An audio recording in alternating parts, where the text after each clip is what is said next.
അപ്പൊ തുടങ്ങാം.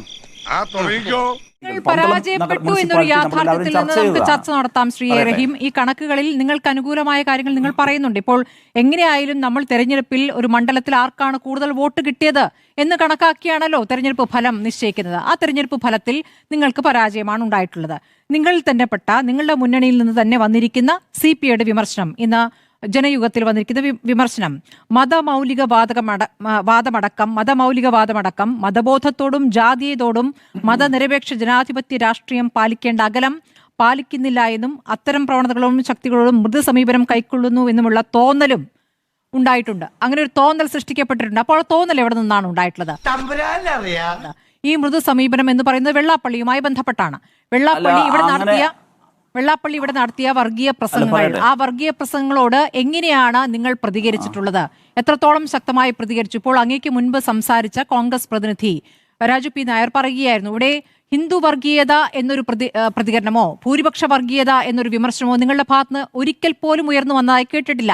ഇവിടെ ആകെ ന്യൂനപക്ഷ വർഗീയത വിളയാടുകയാണ് എന്ന ഒരു ഭയം സൃഷ്ടിക്കുന്ന പ്രതികരണങ്ങൾ ആവർത്തിച്ച് പറയുമ്പോൾ ഉറപ്പായിട്ടും ന്യൂനപക്ഷത്തിന് ഒന്നാകെ ഒരു ആശങ്കയുണ്ടായിട്ടുണ്ട്.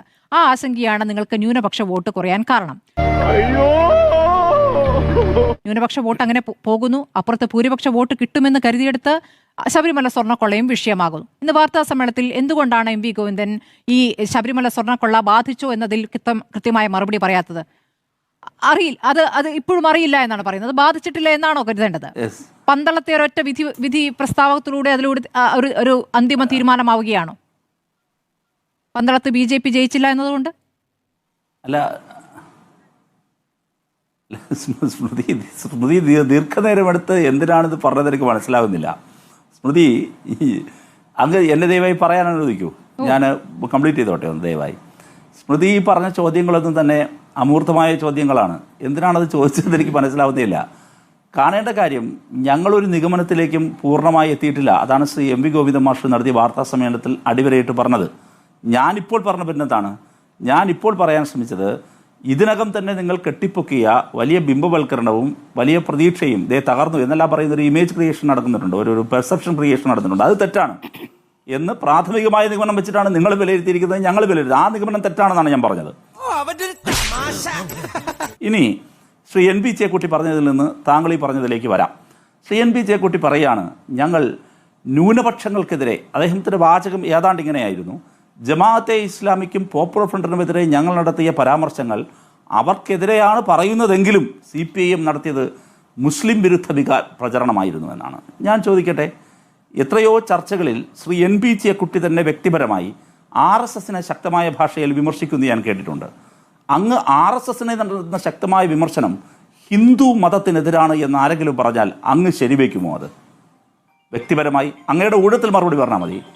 ഇടതുപക്ഷ ജനാധിപത്യ മുന്നണി സർക്കാരിനെ സംബന്ധിച്ച് ഞങ്ങൾ ചില രാഷ്ട്രീയമായ കാര്യങ്ങൾ ചൂണ്ടിക്കാണിച്ചു. എന്താ കാര്യം? നേരത്തെ അത് സ്മൃതി പറഞ്ഞതിലേക്ക് വരികയാണ്. സ്മൃതിയുടെ നിരീക്ഷണം എന്താ? ഞങ്ങൾ ഇവിടെ ന്യൂനപക്ഷ വർഗീയത ശക്തമാണ്, ന്യൂനപക്ഷങ്ങൾക്കെതിരെ വർഗീയ ചാപ്പ. അങ്ങനെയല്ല. ഞങ്ങൾ ചെയ്തെന്താ? ഞങ്ങൾ അപ്പോഴും ഇപ്പോഴും ജമാഅത്തെ ഇസ്ലാമിക്ക് ലെഗിറ്റിമേറ്റ് കൊടുക്കാൻ വേണ്ടി, അതിനൊരു സ്വീകാര്യത കൊടുക്കാൻ വേണ്ടി UDF എടുക്കുന്ന നിലപാട് കേരളത്തെ സംബന്ധിച്ച് ആത്മഹത്യാപരമാണ്. ഇതാണ് ഞങ്ങളുടെ നിലപാട്. SDPI എന്ന വളരെ അപകടകരമായ ഒരു ഔട്ട്ഫിറ്റിനെ കൂടെ കൊണ്ട് നടക്കുകയും അവർക്കൊരു ലെഗിറ്റിമസി കൊടുക്കുകയും അവരോട് വോട്ട് കൊടുക്കൽ വാങ്ങലുകൾ നടത്തുകയും അവരുടെ പ്ലാറ്റ്ഫോമിൽ പോയി പങ്കെടുക്കുകയും അവരോട് ചേർത്ത് നിർത്തുകയും ചെയ്യുന്ന ഈ രീതി കേരളത്തിന് അപകടമാണ്. ഈ രണ്ട് സംഘടനകളല്ലാതെ ഞാൻ പറയട്ടെ, കേരളത്തിലെ ഏതെങ്കിലും കാന്തപുരം AP അബൂബക്കർ വിഭാഗത്തോടോ സമസ്തയോടോ ഇല്ലെങ്കിൽ മുജാഹിദ് വിഭാഗങ്ങളോടോ UDFിൻ്റെ നേതാക്കളോ ആരെങ്കിലും നടത്തിയ വർത്തമാനത്തെ ചൂണ്ടി, ആരെങ്കിലും വേദി പങ്കിട്ടതിനെ ചൂണ്ടി ഞങ്ങൾ എപ്പോഴെങ്കിലും അഭിപ്രായ ഭിന്നത പറഞ്ഞിട്ടുണ്ടോ? അതിനൊന്നുമില്ലേ? അവരേതെങ്കിലും നിലപാട് UDFിന് അനുകൂലമായോ ഞങ്ങളെ വിമർശിച്ചു എടുത്തതിൻ്റെ പേരിൽ ഞങ്ങൾ എപ്പോഴെങ്കിലും വ്യത്യസ്തമായ അഭിപ്രായം പറഞ്ഞിട്ടുണ്ടോ? ഇല്ല. ഞങ്ങൾ ഏതെങ്കിലും ഒരു മുസ്ലിം വിഷയം എന്ന് ഉയർന്നു വന്നേക്കാവുന്ന, അങ്ങനെ പറയാവുന്ന മുസ്ലിം സെന്റിമെന്റൽ വിഷയങ്ങളെ അല്ലെങ്കിൽ ന്യൂനപക്ഷ വിഷയങ്ങളെ, ആ വിഷയങ്ങളെ ഞങ്ങൾ അഡ്രസ് ചെയ്ത് ഏതു രീതിയിലാണ് മുസ്ലിംസ് ആകട്ടെ ക്രിസ്ത്യൻസ് ആകട്ടെ അവരെ ചേർത്ത് നിർത്തിക്കൊണ്ട് ഞാൻ കംപ്ലീറ്റ് ചെയ്തോട്ടെ. ഇടയ്ക്ക് ഇടപെടരുത്. അല്ല സ്മൃതി അല്ല, അങ്ങനെ ഇടപെടരുത്. എനിക്ക് ബുദ്ധിമുട്ടുള്ള കാര്യമാണ്. അങ്ങനെ ഇടപെടരുത്. ഞാൻ സ്മൃതി അങ്ങനെ ഇടപെടരുത്. ഞങ്ങൾ ചർച്ച ചെയ്യുമ്പോൾ വളരെ ഫെയർ ആയിട്ടൊരു ഡിസ്കഷൻ നടത്താം. ഇപ്പോൾ പാനലിസ്റ്റുകൾ ആരെങ്കിലും തമ്മിൽ തല്ലുമെന്ന് കരുതുന്നില്ല. ഈ ഇരിക്കുന്ന പാനലിസ്റ്റുകൾ അങ്ങനെയുള്ളവരാണെന്ന് ഞാൻ കരുതുന്നില്ല. തമ്മിൽ തല്ലുകയല്ല, ചോദ്യം ചോദിക്കാനല്ലേ ഞാൻ ഇവിടെ ഇരിക്കുന്നത്. അപ്പോൾ അങ്ങനെ ഒരു ചാപ്പം ഞങ്ങളുടെ മേൽ അല്ല പറയട്ടെ, അല്ല അങ്ങനെ അല്ല, ചോദ്യം അങ്ങയുടെ ഊഴത്തിൽ ചോദിക്കൂ. അങ്ങ് ചോദിച്ചൊരു ചോദ്യത്തെ ഞാൻ കംപ്ലീറ്റ് ചെയ്യുന്നതിനിടയിൽ പിന്നെ കയറി ചോദിക്കുക, അത് എനിക്ക് ഡിസ്കംഫർട്ടാണ്. അങ്ങനെയാണെങ്കിൽ അങ്ങയുടെ ചർച്ചയിൽ പിന്നെ പങ്കെടുക്കാതിരിക്കാനേ നിർവാഹമുള്ളൂ. ദയവ് ഞാൻ കംപ്ലീറ്റ് ചെയ്തോട്ടെ, അതിന് വിട്ടുക, ഞാൻ പറഞ്ഞോട്ടെ. അങ്ങയുടെ ചോദ്യം മുഴുവൻ സമാധാനത്തോടെ ഞാൻ കേട്ടു. പ്രശ്നം എന്താണ്? നിങ്ങൾ അങ്ങനെ ഞങ്ങളുടെ മേൽ ചാപ്പ കുത്തിയാൽ അത് ഞങ്ങൾ സമ്മതിച്ചു തരോ? കേരളം അങ്ങനെ സമ്മതിച്ചു തരോ? ഇനി ഞാൻ ശ്രീ NB ചെക്കുട്ടിയോടും സ്മൃതി പരുത്തിക്കാരനോടും ഈ വിമർശനം ഉന്നയിക്കുന്ന ആരായാലും അവരോട് ഞങ്ങളൊരു കാര്യം തിരിച്ചു പറയുന്നു. ഈ കേരളത്തിലെ മുസ്ലിം മത ന്യൂനപക്ഷങ്ങൾക്ക് RSSൽ നിന്നൊരു അക്രമം ഉണ്ടായെന്നിരിക്കട്ടെ, പെന്തക്കോസ്ത് മതവിശ്വാസികളിൽപ്പെട്ടവർക്ക് അവരുടെ പ്രാർത്ഥനാലയങ്ങൾക്ക് നേരെ RSSുകാർ ചീറിയടുത്തു എന്നിരിക്കട്ടെ, എവിടെയെങ്കിലും ഒരിടത്ത് ക്രിസ്ത്യൻ ആരാധനാലയങ്ങൾക്കു നേരെ ഉത്തരേന്ത്യക്ക് സമാനമായി RSSുകാർ ചീറിയടുത്തു എന്നിരിക്കട്ടെ, അതിനെ പ്രതിരോധിക്കാൻ ഈ ഇരിക്കുന്ന ഏതെങ്കിലും ഒരു കോൺഗ്രസ്സുകാരോ NB ചെക്കുട്ടിമാരോ അതിൻ്റെ ഏഴയലത്തുണ്ടാകില്ല. അവർ ഉറക്കമെണീക്കുന്നതിന് മുമ്പ് അവിടെ ഉണ്ടാവുക CPIഎമ്മിന്റെയും DYFഐയുടെയും ഇടതുപക്ഷത്തിന്റെയും ചുണക്കുട്ടികളായിരിക്കും. ഒരു സംശയവും വേണ്ട. ഞങ്ങൾ പ്രതിജ്ഞാബദ്ധമാണ്. രാഷ്ട്രീയ പ്രസംഗത്തിന് സമയമില്ലല്ലോ. ഇല്ല, അങ്ങ് ഇങ്ങനെ പറഞ്ഞു പോലെ ചോദ്യങ്ങൾക്ക് ഉത്തരം തരൂ പ്ലീസ് റഹീം. എന്റെ ചോദ്യം ഇതാണ്, അങ്ങ് ഈ പറയുന്ന മുസ്ലിം ന്യൂനപക്ഷവുമായി ബന്ധപ്പെട്ട വിഷയം പറഞ്ഞല്ലോ, നിങ്ങളുടെ ഭാഗത്ത് നിന്ന് എന്തെങ്കിലും പ്രതികരണം ഉണ്ടായിട്ടുണ്ടോ എന്ന്. നിങ്ങളുടെ ഭാഗത്ത് നിന്ന് പ്രതികരണം ഉണ്ടാവുക മാത്രമല്ല, പ്രതികരണത്തോടെ എങ്ങനെ പ്രതികരിക്കുന്നു എന്നും പ്രശ്നമാണല്ലോ. ഇവിടെ വെള്ളാപ്പള്ളി നടത്തിയ വർഗീയ പ്രസംഗങ്ങൾ തുടർച്ചയായി നടത്തിക്കൊണ്ടിരിക്കുമ്പോൾ നിങ്ങൾ നൽകിയ മെസ്സേജ് എന്താണ്? ആ വെള്ളാപ്പള്ളിയെ ആദരിക്കുന്നു, വെള്ളാപ്പള്ളിയെ മുഖ്യമന്ത്രിയുടെ വാഹനത്തിൽ കൊണ്ടുവരുന്നു. മലപ്പുറത്ത് ശ്വാസം മുട്ടുന്ന വെള്ളാപ്പള്ളിയെ ഒരിക്കലെങ്കിലും അതിരൂക്ഷമായി വിമർശിച്ച ആ നാവടക്കൂ, ഇനി പറഞ്ഞാൽ കേസ് എടുക്കുമെന്ന വാചകം നിങ്ങളിൽ നിന്നുണ്ടായിട്ടുണ്ടോ? ഉണ്ടായിട്ടുണ്ടോ? അത് ന്യൂനപക്ഷത്തിന് പ്രശ്നമാണെന്നേ. ഇനി ജമാഅത്തെ ഇസ്ലാമി ഇവിടെ എന്ത് ഭീഷണിയാണ് ഉണ്ടാക്കിക്കൊണ്ടിരിക്കുന്നത് എന്നുള്ള ചോദ്യമാണ്. നിങ്ങളെ പിന്തുണച്ച കാലത്തില്ലാത്ത ഭീഷണി ഇപ്പോൾ UDFനെ പിന്തുണയ്ക്കുമ്പോൾ ഇവിടെ എന്തോ സഖ്യം രൂപീകരിച്ച് ഇവിടെ എന്തോ ബോംബ് പൊട്ടിക്കാൻ പോകുന്നു എന്ന മട്ടിൽ തുലോം തുച്ഛമായ, അവർക്ക് അത്ര പോലും വില അവർ കൽപ്പിക്കുന്നില്ല. നിങ്ങൾ എന്തിനാണ് അവരെ ഇത്ര വലുതാക്കി കൊണ്ടുവരുന്നത്? അപ്പോൾ അതേ മുദ്രാവാക്യം നിങ്ങൾ പറഞ്ഞ അതേ കാര്യമല്ലേ BJP ഏറ്റെടുത്തത്? അത് ആർക്ക് ഗുണം ചെയ്തു? BJPക്ക് പോയി. നിങ്ങൾക്ക് കിട്ടിയോ? നിങ്ങൾക്ക് കിട്ടിയതുമില്ല. കഴിഞ്ഞോ? അങ്ങ് അവസാനിപ്പിച്ചത് തന്നെ എത്ര അപക്വമായ അവസാനമാണ്, സ്റ്റേറ്റ്മെൻറ്റാണ്. എന്ത് നിഗമനത്തിലാണ്? എന്തോ BJPക്ക് അധികമായി വോട്ട് പോയി എന്ന നിഗമനത്തിൽ അങ്ങ് എത്തിയത്? അങ്ങയുടെ തന്നെ ഫ്ലോറിൽ ഈ കഴിഞ്ഞ ദിവസങ്ങളിൽ റിപ്പോർട്ടർ TVയുടെ തന്നെ നിങ്ങളുടെ റിസർച്ച് ടീം തയ്യാറാക്കി നിങ്ങൾ തന്നെ പ്രക്ഷോഭണം ചെയ്ത കണക്കെങ്കിലും അറ്റ്ലീസ്റ്റ് വായിച്ചിട്ടല്ലേ അങ്ങ് ഈ നിഗമനത്തിൽ ഈ ഫ്ലോറിലിരുന്ന് പറയാവൂ? ഞങ്ങൾ ഈ പ്രചരണം അങ്ങയുടെ അതിൽ നിന്ന് ഞാൻ തുടങ്ങണം. ഇനി ഇടയ്ക്ക് ഇടപെടരുത്. അങ്ങയുടെ ചോദ്യം മുഴുവൻ ഞാൻ വളരെ നിന്നിരുന്ന് കേട്ട ഒരാളാണ്. അപ്പോൾ അങ്ങ് പറയാണ്, നിങ്ങൾ ഈ പ്രചരണം നടത്തി ജമാഅത്തെ ഇസ്ലാമി, അവർ പോലും വിലമതിക്കാത്ത ജമാഅത്തെ ഇസ്ലാമിക്കെതിരെ നിങ്ങൾ നടത്തിയൊരു പ്രചരണത്തിലൂടെ അതിൻ്റെ ഗുണം BJPക്ക്, അങ്ങനെ BJPക്ക് എന്ത് അധിക ഗുണമാണ് ഈ തെരഞ്ഞെടുപ്പിൽ കിട്ടിയതായി നിങ്ങളുടെ കയ്യിൽ എന്ത് ഡേറ്റയാണുള്ളത്, എന്ത് കണക്കാണുള്ളത്? ഒന്നുമില്ല. അപ്പോൾ ആ വർത്തമാനം തന്നെ തെറ്റാണ്. ഇനി അങ്ങ് പറയാണ്, രണ്ട് കാര്യങ്ങളാണ് ഉന്നയിച്ചത്. ഒന്ന്, വെള്ളാപ്പള്ളി നടേശനെ ഉയർത്തിപ്പിടിച്ച് താങ്കൾ പറഞ്ഞ കാര്യങ്ങൾ. രണ്ടാമത്തെ കാര്യം നിങ്ങൾ വേറൊരു കാര്യം കൂടി, രണ്ടാമതൊരു കാര്യം കൂടി പറഞ്ഞല്ലോ, ഞാൻ വിട്ടുപോയി. ഒന്നാമത്തെ കാര്യം നിങ്ങൾ പറഞ്ഞു വെള്ളാപ്പള്ളി നടേശനിലേക്ക് വന്നു. ഞാൻ പറയട്ടെ, വെള്ളാപ്പള്ളി നടേശൻ CPIഎമ്മിൻ്റെ ആരെങ്കിലും ആണോ? അല്ലല്ലോ. വെള്ളാപ്പള്ളി നടേശൻ്റെ നിലപാടുകൾ ഇക്കഴിഞ്ഞ തെരഞ്ഞെടുപ്പിൽ CPIഎമ്മിനെതിരായിരുന്നല്ലോ, ശക്തമായ എതിരായിരുന്നു. അങ്ങനെ ഏത് ലോക്സഭാ തെരഞ്ഞെടുപ്പിൻ്റെ കാര്യമാണ് ഞാൻ പറയുന്നത്. ഓരോ തെരഞ്ഞെടുപ്പിലും ശ്രീ വെള്ളാപ്പള്ളി നടേശന് അദ്ദേഹത്തിൻ്റെതായ നിലപാടുകളുണ്ടാകാം. ഓരോ പ്രശ്നത്തിലും അദ്ദേഹത്തിൻ്റെതായ നിലപാടുകളുണ്ടാകാം.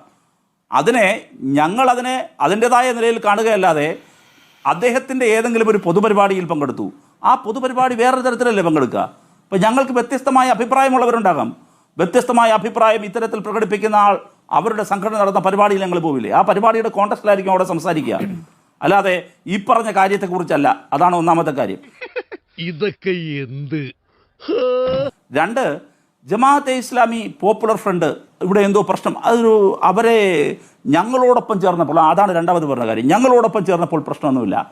നിങ്ങൾ മനസ്സിലാക്കേണ്ട കാര്യം, ജമാഅത്തെ ഇസ്ലാമി ഇടതുപക്ഷ ജനാധിപത്യ മുന്നണിയുമായി കേരളത്തിൽ ഒരിടത്തും സീറ്റ് പങ്ക് ചർച്ച നടന്നിട്ടില്ല.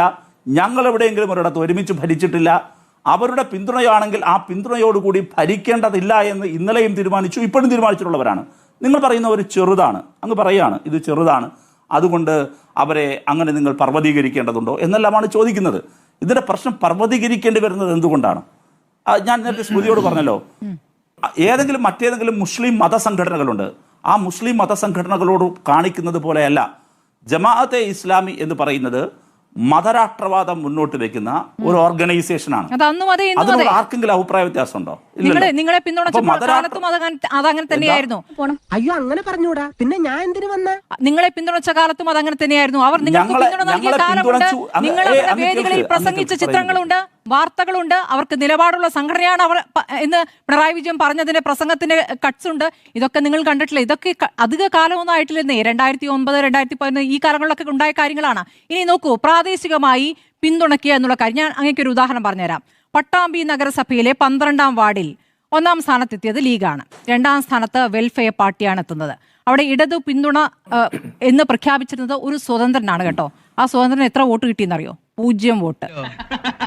അപ്പോൾ അവിടത്തെ നിങ്ങളുടെ പാർട്ടിയുടെ ബ്രാഞ്ചിൽ അംഗങ്ങളെങ്കിലും ഉണ്ടാവില്ലേ? അപ്പോൾ അവര് എത്ര വോട്ട് കൊടുത്തു? ആർക്കാണ് കൊടുത്തത്? വെൽഫെയർ പാർട്ടിക്ക് ആ വോട്ട് പോയിട്ടുണ്ടെന്നേ. ഇത് പലയിടത്തായി ഇത്തരം ഉദാഹരണങ്ങളുണ്ട്. വടകര അഴിയൂരിൽ ഒരു വാർഡിൽ LDF-ന് 7, SDP അവിടെ ജയിക്കുന്നു, RMP UDF-നും കിട്ടിയിട്ടില്ല. അപ്പോൾ നിങ്ങളുടെ അവിടുത്തെ വോട്ടുകൾ എവിടേക്ക് പോയി എന്നുള്ള ചോദ്യം. ഇനി SDPA കാരണം ഏറ്റവും കൂടുതൽ സീറ്റുകൾ പരാജയപ്പെട്ടുള്ളത് UDF ആണെന്നുള്ള കണക്കുകളുമുണ്ട്. അപ്പോൾ വെള്ളാപ്പള്ളിക്കെതിരെ അങ്ങ് ഇപ്പോഴും ഒരു വാക്ക് പറയുന്നില്ല. വെള്ളാപ്പള്ളി അദ്ദേഹം ഏതോ ഒരു പാർട്ടിയുടെ ഭാഗമല്ലാത്ത ആൾക്കാരെ നിങ്ങൾ വിമർശിക്കാറേ ഇല്ലല്ലോ അല്ലേ? ഈ വെള്ളാപ്പള്ളിയെ തന്നെ അതിരൂക്ഷമായി വിമർശിച്ച പിണറായി വിജയനെ ഞങ്ങൾ കണ്ടിട്ടുണ്ടെന്നേ. അത് ഉമ്മൻചാണ്ടി ഭരിക്കുന്ന സമയത്താണ്. നമുക്കറിയാമല്ലോ, ഒരു ഓട്ടോ ഡ്രൈവർ മരിച്ച ശേഷം ആ ഓട്ടോ ഡ്രൈവറുടെ കുടുംബത്തിന് സഹായം ചെയ്തപ്പോൾ അദ്ദേഹം നടത്തിയ വർഗീയ പ്രസംഗം, അത് ഏറ്റവും ശക്തമായി പ്രതികരിച്ച ആരാണ്? പിണറായി വിജയനാണ്. അതേ പിണറായി വിജയനിൽ നിന്നാണ് ഇപ്പോൾ ഈ നിശബ്ദത ഉണ്ടാകുന്നത്. എനിക്കിപ്പോ നടക്കാൻ വേറെ ഏതാ വഴി? എനിക്കിപ്പോ വേറെന്താ വേഷം? ഇത് തന്നെ, ഇത് മതി. തോറ്റു, ഞാൻ തോറ്റു.